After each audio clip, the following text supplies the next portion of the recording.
Hey everybody, this is Jay with Plain English, and I want to welcome you to another episode of Urban Insights. So this week we've got a doozy. This is a very common question, and I want to refer to it as a very common deflection as well. So I can be in a place, having a conversation online, inboxing, whatever, and talking about racism, talking about discrimination, police brutality, and I know the question is probably going to come up, but what about black on black crime? Oh, yes, we can talk about that. And here's the problem though with the deflection. They're deflecting because they do not want to address the issues that I'm bringing up in this conversation. So they want to go to this one. And that's fine. I'm happy to have this conversation. But when I start talking about the underlying causes for what they see as an issue, they want to deflect to something else. But either way, let me help you by giving you some information that I pray will allow you to at least answer people when they bring that up. And if nothing else, for your own benefit, you'll know for yourself. So first and foremost, where's the outrage? There is all kinds of outrage. I personally have worked with families that have suffered from gun violence and the losing of a life, whether that's of a young person or a mother or a father. Like, let me tell you, age, first of all, does not matter at all about the outrage. The community is hurt. People are upset. People are angry. And you have no idea how many programs and how many activists and how many people are doing incredible things in these areas to try to limit and eliminate violence, especially gun violence, in our communities. You don't see about it on TV, though. And this is where the reality is. People say, well, where's all the outrage? It's right where you would typically expect to find it. But if you haven't noticed, the media doesn't cover everything the same way. Example.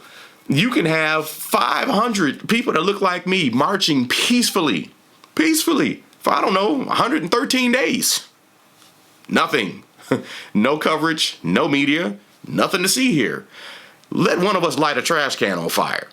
All over CNN, ABC, TMJ4, the news is here, helicopters are flying overhead. Like, when I tell you that there's a discrimination in how we're even portrayed from a news standpoint, that's real. Now, let's get to the real point that we wanted to talk about, was the black on black crime itself. Yes, there is an issue with black on black crime. I'll be the first to say that and the first to admit it. But you know what there's also an issue with? White on white crime, Hispanic on Hispanic crime, Hmong on Hmong crime, Asian on Asian crime. Like, it's crime in general. You hear black on black, and that's the buzzword that has been put out there. We know for a fact that 92 to 93% of black people who are murdered by other black people. Yes. However, let's switch. White people. 84% of white people who've been murdered were murdered by other white people, because it's more about vicinity. It's more about who you're near, who you're close to. And if you haven't noticed, a lot of our areas are very segregated. So you end up with people who are murdered being murdered by people that probably look like them. We know this. So that's number one. Number two, poverty is a huge indicator when it comes down to violent crime. And what we do know is that if you look into the studies, people who live below the poverty line, regardless of their race, regardless of their culture, have a much higher likelihood of having violent crime or being victimized by violent crime. We know that to be true. Let's jump into a few other numbers. We know that from a Caucasian standpoint, 1 in 13 live below the poverty line. Okay. But when you look at African Americans, that number actually goes to 1 in 4, which is crazy. 1 in 4 live at or below the poverty line. We know that since they started keeping track of metrics since back in, I think it's like 1972, something like that, of unemployment numbers, that African American unemployment has been at 60% higher than Caucasian unemployment since that time. Major differences. And when you're in that type of poverty, you also lack the resources and many times the knowledge and the associates, the foundation. You lack the people around you, people within your circle that can help you get out of that poverty. And you start seeing this disparity. And if we know that this is true, that poverty is a huge indicator of how much violent crime you will endure, from a likelihood standpoint, and we look at 1 in 4 African Americans live in poverty compared to some others who may not be as likely to be affected, it starts making sense that you start seeing the problems that you see. When you're realizing that there's issues in education, there's issues in healthcare, there's issues in economics, and you start going down the list of issues in housing and issues with jobs and issues with resources, and you start looking at this and saying there's a major poverty problem here. So we can't just talk about the crime, which is an issue, which I promise you, people like myself, other people that I could start naming names even here in Milwaukee that are doing incredible things to change that narrative, but you will never hear about them. You will never see them because the media does not cover that. What they cover is the violent crime. What they cover is the crazy things that are going on last night. What they don't cover is the hundreds of us that's actually working, doing things, marching peacefully, reaching out and helping, doing a number of those things. You don't hear about that. So be aware of it. Here's my last point that I want to make before I let you go. There should still be, regardless of what neighborhood or community we're talking about, in my mind, a higher level of accountability for those in charge, for those with the higher level of authority, than for those that are being looked after, looked at, policed, whatever you want to call it.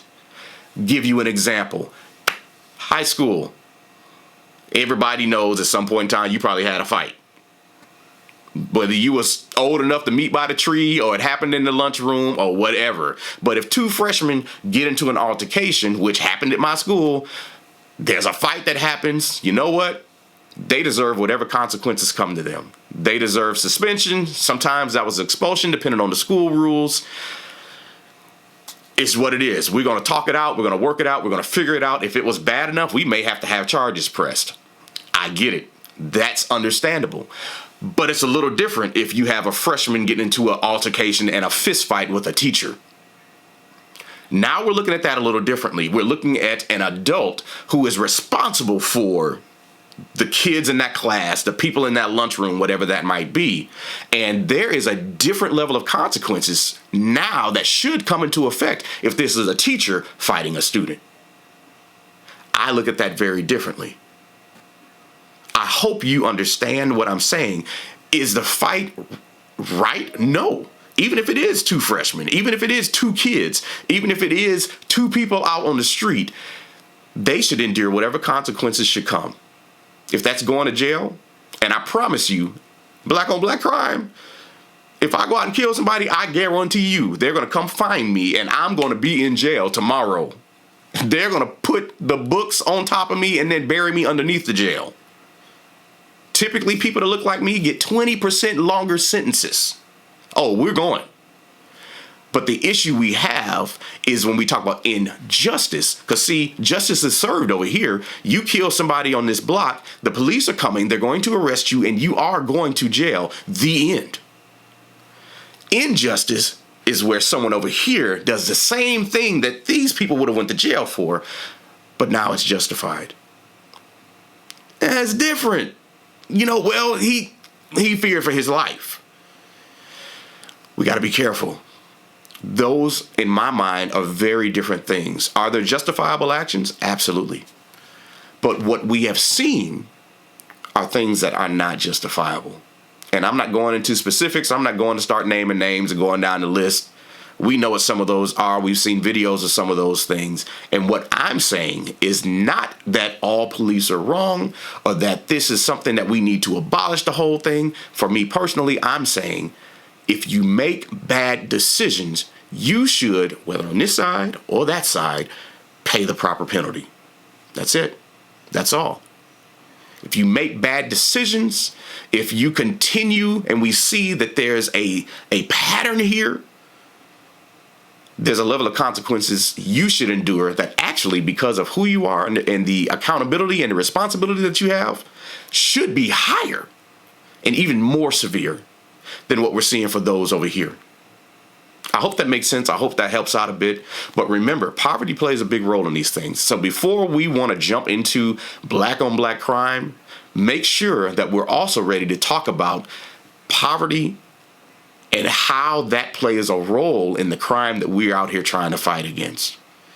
You want to eliminate the crime? We got to start adding the resources. We've got to start looking at the mental health cases. We've got to start seeing the realities of how education and property ownership and wealth distribution and job availability and transportation, and I can keep going on and on about the healthcare and the nearby food deserts and all these things. We have to be willing to talk about those as well. So I hope that helps out. Please feel free to contact me if you have questions. We'll be back with another Urban Insight in another couple of weeks. Please know as well that my email address is info@plainenglishinc.org. And if you're looking for help in having these conversations in your own spheres, your church, your organization, even your nonprofit, I'm here to help you do that. So feel free to hit me with an email and we'll talk to you soon. Take care.